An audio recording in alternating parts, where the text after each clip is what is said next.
Guys, ini ada cerita yang dimana ceritanya itu penting banget buat remaja tahu, terkhusus kita-kita ini. Tolong disimak baik-baik biar gak salah paham. Ada seorang laki-laki hafiz Quran yang ingin menikah dengan seorang perempuan yang sangat cantik. Perempuannya ini lulusan pondok dan alim pula. Singkat cerita akhirnya dilamar guys. Alhasil kan diterima tuh. Pernikahan akan dilakukan 3 bulan setelah itu. 3 bulan itu untuk mempersiapkan semuanya. Bahkan si cowoknya ini sampai beli rumah.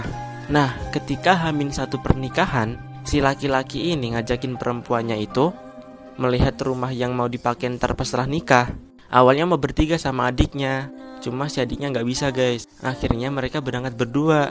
Setelah berangkat berdua sampai ke rumah itu, di rumah itu cuma ada mereka berdua. Dan akhirnya bisikan setan datang mengganggu pikiran mereka. Si laki-lakinya ngajakin berzina di situ guys. Awalnya gak mau, cuma kan namanya setan kan. Nah setelah itu apa yang terjadi part 2 ya guys. Oke, part 2 guys. Di dalam rumah tersebut hanya ada mereka berdua guys. Akhirnya godaan setan datang dan menggoyahkan keimanan mereka berdua. Singkat cerita mereka berdua melakukan perzinahan di dalam rumah tersebut. Setelah mereka melakukan perzinahan, mereka masuk mobil mereka untuk menuju pulang. Dan di dalam mobil itu mereka diem-dieman karena merasa sangat menyesal sekali. Dimana guys, mereka berdua itu orang-orang terpandang loh. Saat mereka menuju perjalanan pulang, tiba-tiba mereka berdua mengalami kecelakaan guys. Yang si perempuannya ini langsung meninggal di tempat, yang laki-lakinya ini koma guys. Dan sedihnya itu ceweknya meninggal dalam keadaan masih junub. Si cowoknya langsung dibawa ke rumah sakit guys.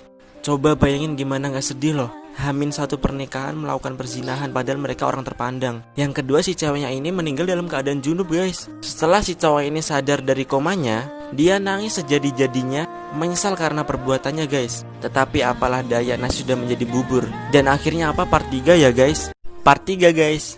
Dan setelah sadar saat koma, dia nangis sejadi-jadinya. Orang-orang sekitarnya menganggap karena itu cuma trauma karena kecelakaan itu guys. Ternyata enggak, dia itu menyesali karena sudah berbuat itu. Dan kekasihnya pun meninggal. Singkat cerita sudah sembuh, dia pulang dan menceritakan semuanya ke keluarga mereka. Alhasil orang tuanya shock, keluarganya shock semua. Dia benar-benar kayak udah gak dianggap sama keluarganya gitu loh guys. Orang tuanya ngerasa kecewa karena udah gagal ngedidik anaknya dan malu-maluin keluarga. Akhirnya dia memutuskan untuk tinggal di luar negeri. Dan di luar negeri dia memperbaiki diri. Akhirnya juga menjadi orang sukses guys. Dan di sana akhirnya dia menemukan jodohnya. Ya, seorang ustazah yang sama-sama cantik. Tapi ustazah ini pernah melakukan zina seperti apa yang dialami oleh laki-laki ini. Tapi mereka sama-sama bertaubat. Dan artinya bener kan, jodoh itu cerminan dari diri kita sendiri. Yoi.